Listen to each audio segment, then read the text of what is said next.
Hello everyone and welcome to Low Rent Rick Scale Modelling and my build of this absolute beast, the Revell 172 scale Handley Page Victor K Mark II.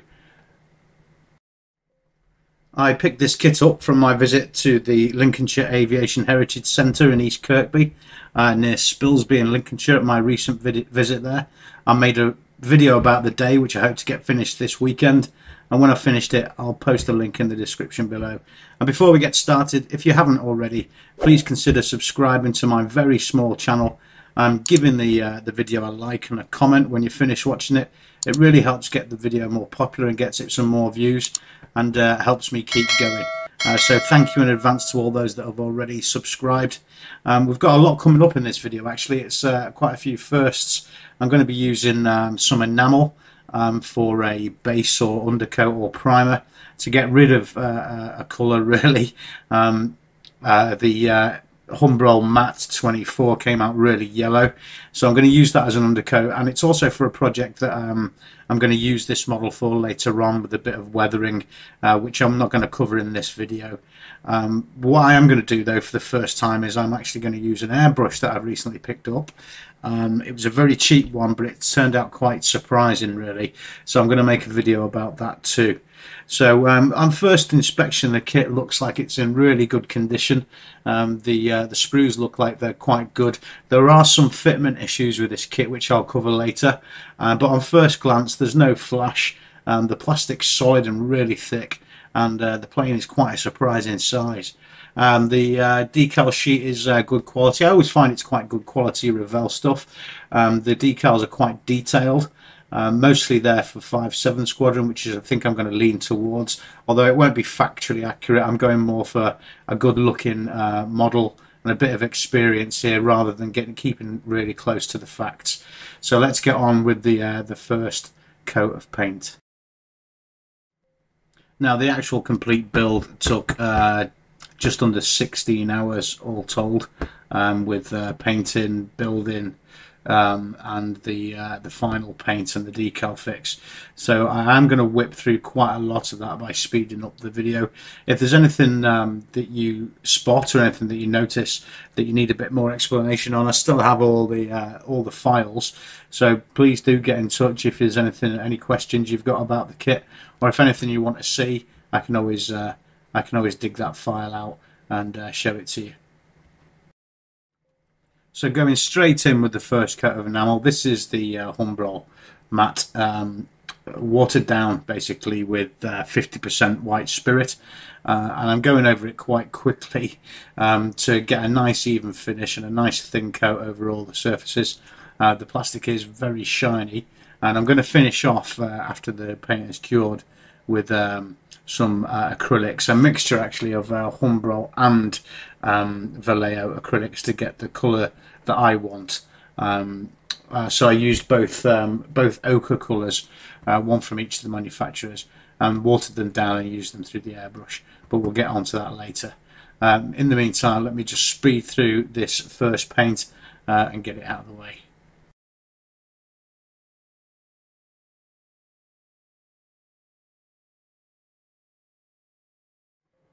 I was happy to see that this model came with 5 crew, 5 seats for the cockpit. Granted, it's a very big cockpit. So what I'm going to do is I'm going to do the basic coat on the sprue. So I'm just going to tidy up the figures because they've got a bit of flash edge to them. So I'm just going to trim that off and sand it down. And then I'm just going to do the basic paint while they're still on the sprue. It makes it much easier than separating them all out and then mounting them again. These are all going to have basic green overalls. All the seats are going to be leather brown.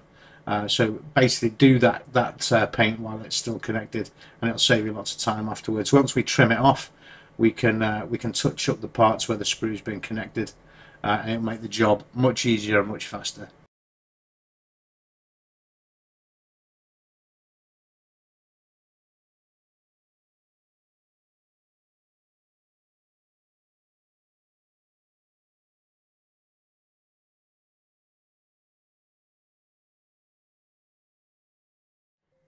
I'm going to do the final touch up with the first layer of enamel paint here, just to make sure it's all nice and even. It's a very thin coat, so it will dry really smooth, ready for the next coat.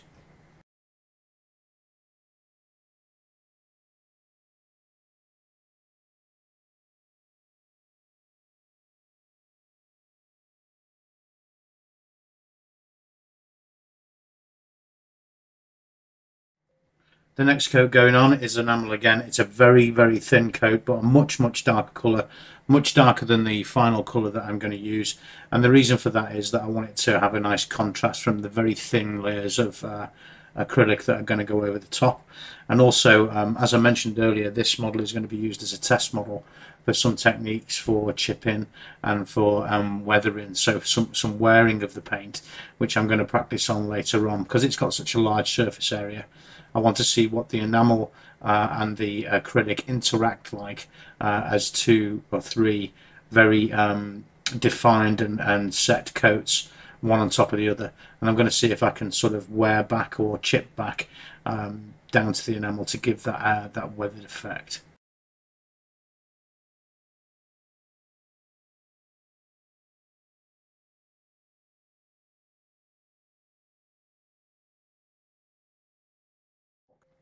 Now, with enamel paint taking much longer to cure, I'm going to get on with the cockpit build. So we've put a base coat on the figures and on the seating.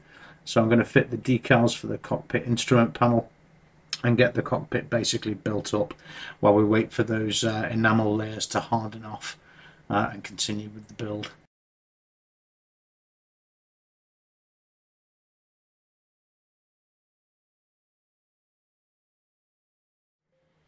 Now we've separated the crew off the sprue, we can go and get a bit of detail and put a bit of flesh colour on the hands and the faces and get those points where they've been attached to the sprue painted up and coloured over.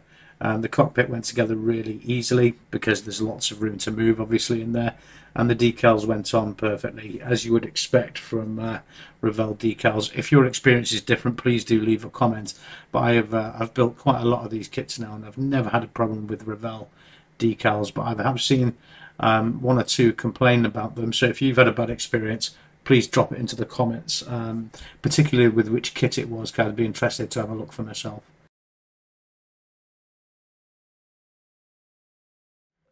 So now when it comes to the actual assembly, I'm starting to notice 1 or 2 minor issues, but they will cause a little bit of work. Most of the parts on the sprue have a very fine lip.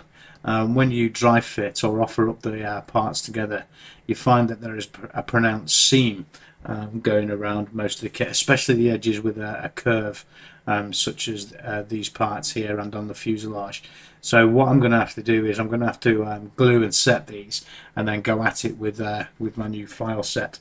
Oh, by the way, quick plug, the Army Painter set of 3 diamond files that I got for my birthday, absolutely brilliant bit of kit. They really made short work of this, but as you'll see as the video goes on, I do have to do quite a bit of sanding. But if all the kits went together perfectly and there wasn't any work to do, then we wouldn't get better at what we do here. A lot of the responsibility is mine too. There's some overrun with a bit of the paint which also needs taking off before you glue together. But for the main part, all of the parts, I say some, all of the parts have a little bit of little tiny bit of flash and a little bit of a pronounced seam, and some of these parts with the inlay on the wings, they don't quite fit. The fitment wasn't really that accurate, so it does need a little bit of digging out, but that's where we get our skills and that's where we learn our craft.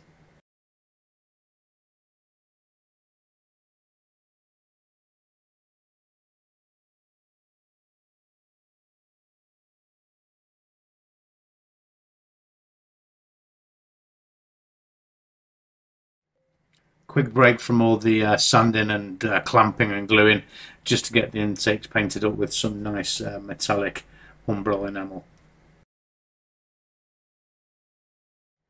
Now what I did find with this kit, that except for the fuselage being the largest piece, as the parts got bigger and bigger, the fit actually got worse and worse.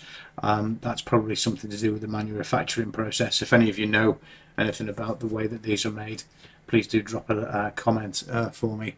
But the edges on these very large primary wing pieces were pretty bad and required quite a bit of sanding to get them to fit together.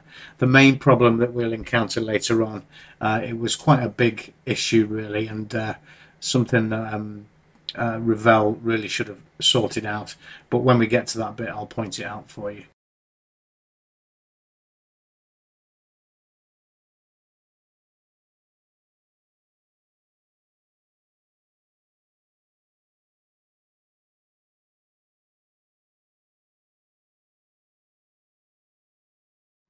As I said, surprisingly, when it came to the fuselage, with just a little bit of a clean up, without too much sanding and filing, it actually fitted together really well. And getting to the cockpit to fit was relatively easy. I was expecting to have real problems with this part, but it went together really quite well, which was a bit of a relief considering how far we've come with the sanding away.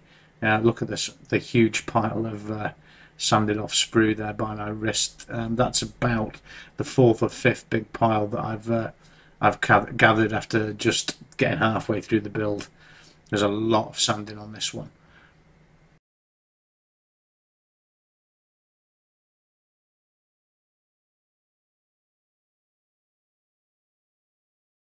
So now we're going to go ahead with the primary wing fitment.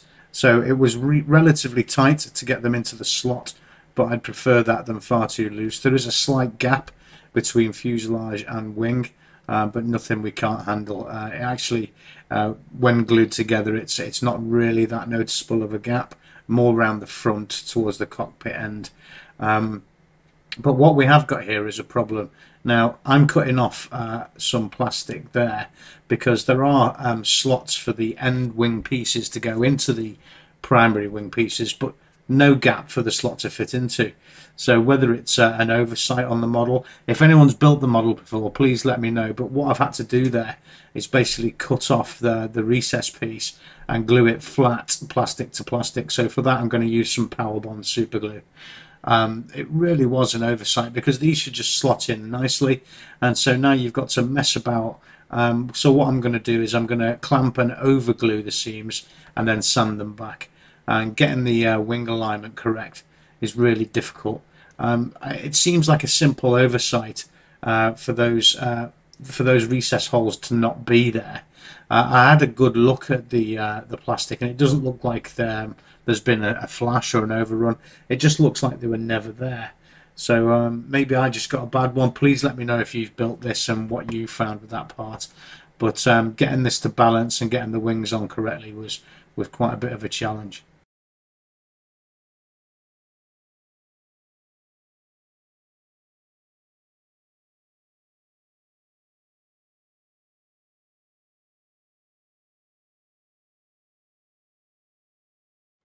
So before I start with the airbrush, I'm going to go over the entire thing again and make sure I've got every rough edge filed down and then sanded down to make it as smooth as possible before I start layering up the layers with the airbrush. Bear in mind, I've never used an airbrush before. All I've done is got it out of its box, sprayed a bit of plastic, had a bit of a play. So I'm really looking forward to getting it done, but I'm also a bit nervous. But I know I can correct it, and we won't learn if we don't give these things a go. So giving it a good solid rub down, any rough parts, getting rid of them to make the finish as good as possible. And then we'll get on with a bit of airbrush. I'm going to panel line this up as well.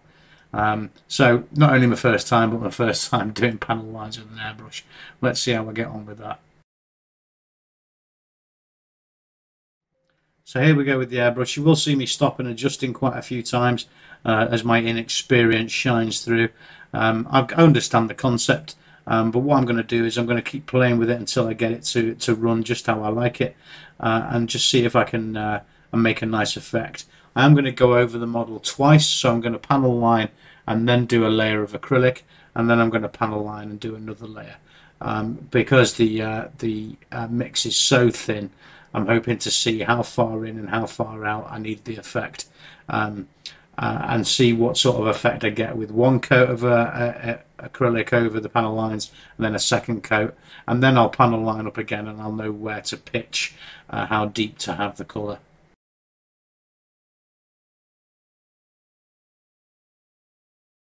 The white that I'm using is Vallejo model colour, watered down 40% paint to 60% water. And I've got the spray set really fine because when you're working this close, you can really see how much your hands do shake, or at least mine do. So I'm being able to go over it a few times just to get the line nice and straight.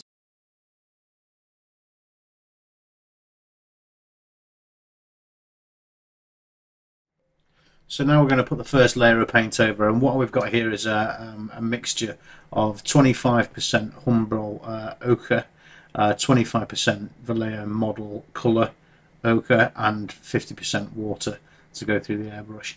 And the whole point of doing it this way is for me to see, as it's my first time, what sort of coverage I get and what sort of detail I get on the panel lines as it comes through.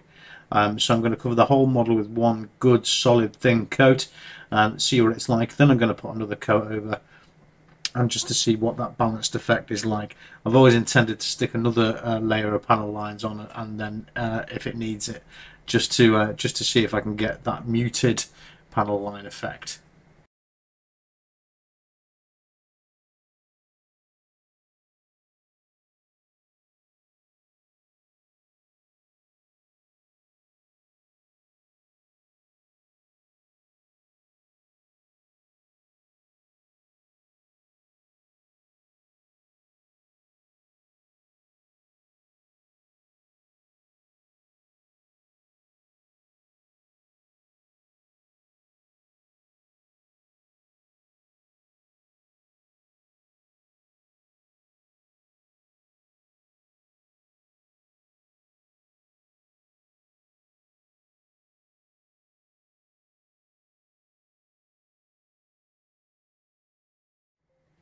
So now I've got the two coats over the model in a colour that I like. I'm going to go and reinforce the panel lining now. I can see some of the depth, it's not really picking up on the camera, of the dark undercoat, and then the panel lines, and then the overcoat in the correct colour. So I think to reinforce the panel line, I'm going to go over the whole thing one more time, and then put a final thin coat over the top, and I think the effect will be just where I want it.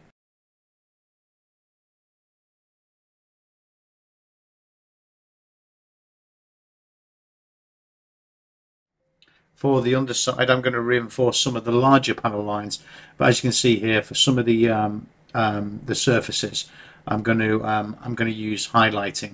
So I'm going to make some of the surfaces really white, especially around where the curvature of the fuselage, the engines, and so on is, and then I'm going to go over it lightly to see if I can get that nice curve effect to shine through, which will also lend itself to when I do the chipping and the scraping on this model at a later date. I want to see what that effect does.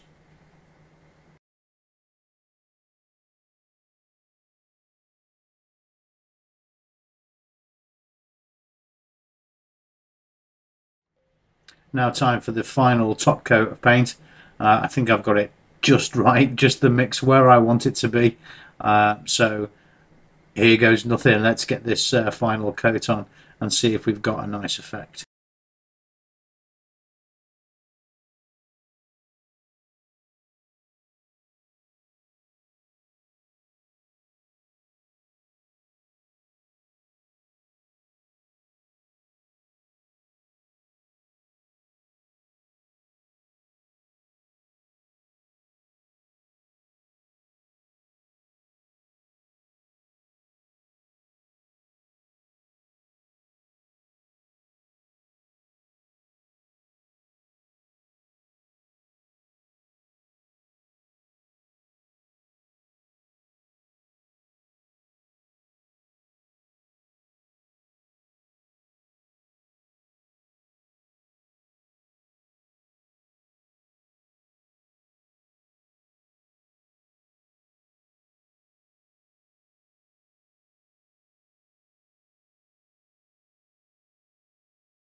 And because the model's so large, I obviously didn't want to put any of the delicate pieces on while I was flipping it up and down, left and right during the airbrushing. So I'm going to fit those now, and then I'm going to get on to painting what is quite possibly the biggest piece of canopy I've done so far.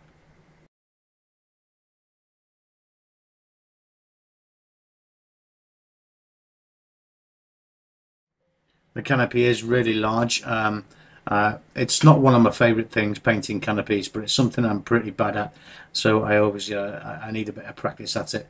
So I'm using my favourite brush. I keep banging on about this thing, the Dalla Rowney Spotter 10/0. I paid about £3 for it. It's an absolutely fantastic brush. Now I'm using the same paint mix here that I used to the airbrush, so it's going to need a few coats to get it to the same level of the model. In this shot, the camera's picking out those panel lines really well, but at the end of the video I'll stick up a few of the photos that we took when the model was complete. And it has to be said, I'm really pleased with the effect.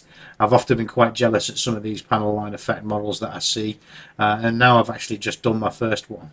I was really proud of this. So I'm just going to get this canopy painted up with my shaky hand. And if you're doing your canopy yourself and you need to use what people call the cocktail stick method, rather than using a cocktail stick to straighten up the lines, what I like to do is I like to cut off a piece of sprue and make a little wedge out of it, and use that to rub across the canopy to straighten the lines that I've done with my shaky hand. And I find it doesn't scratch the canopy and it does tidy up your lines. But I'll do a little quick tips video about that in the coming weeks.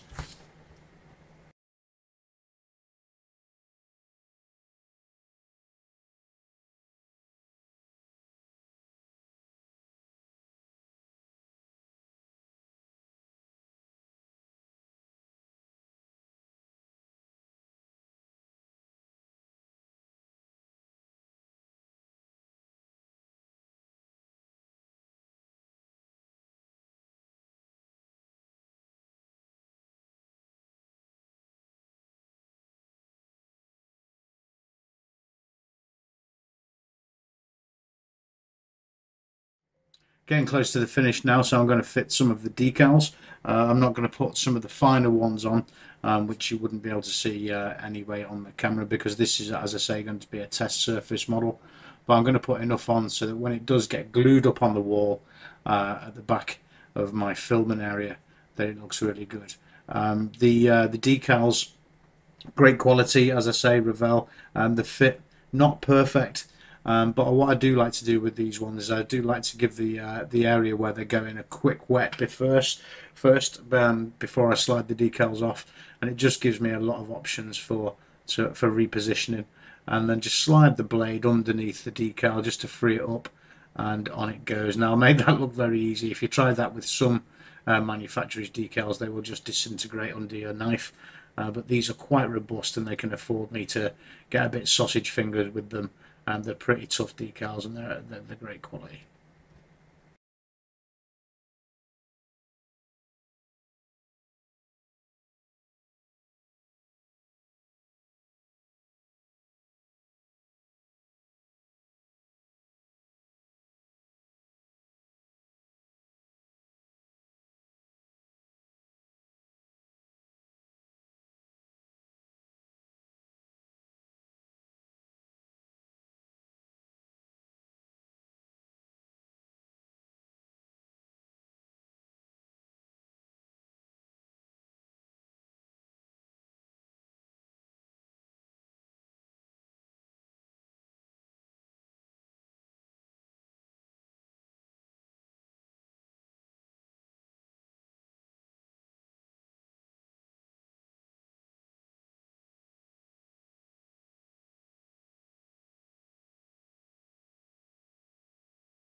Now the decals are fitted, and before we fit the canopy, I'm going to go over the whole thing a couple of times with some Vallejo matte varnish through the airbrush. Now the varnish itself has been watered down, 40% varnish to about 60% water, and I'm going to do a couple of coats of that just to give that nice matte hard finish to the model. Again, that will help later when I try and rub the stuff back and chip it off. It might give me a bit of grade, a bit of difference on the rounded surfaces when I start to do a bit of wear. But for now, I just want a nice hard wearing surface on the model. So again, let's see how I get on with the matte varnish. I've seen a few reports that this instantly clogs up the airbrush, but as I say, it's working quite well at that 60-40 mix. So I'll go over the whole thing and give it a good coating.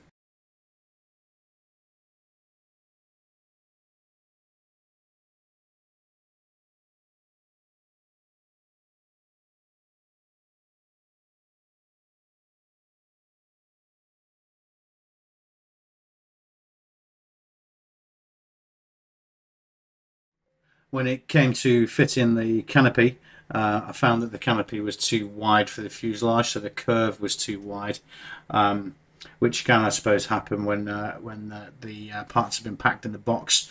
The effect of travel, or the effect of maybe some heat or something, has just spread the canopy out a little bit too much.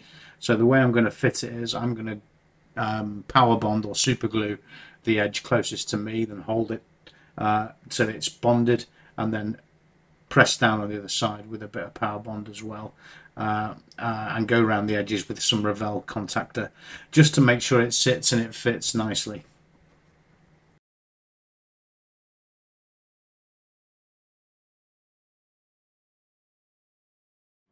So here we are with the finished model, and I've got to say, from the first time using an airbrush, I'm really proud of the finish of the panel lines. I'm really proud of the paint job. The model definitely had difficulties. There's a lot of sanding and a lot of fitment issues, but it was 15-16 hours to build, and we've managed to get it down to like a half-hour video. So thank you so much for joining me and watching through the video if you're still here. If you like the videos, please do leave a comment. Please subscribe if you haven't already. It really helps me out. Any comments or any likes on the video really do help such a small channel as mine. And please do check out Scale Modelling for Everyone on Facebook. I'll put a link in the description. Come and join us, show your work, and see what the other guys are up to. Thanks again, and I'll see you in the next video.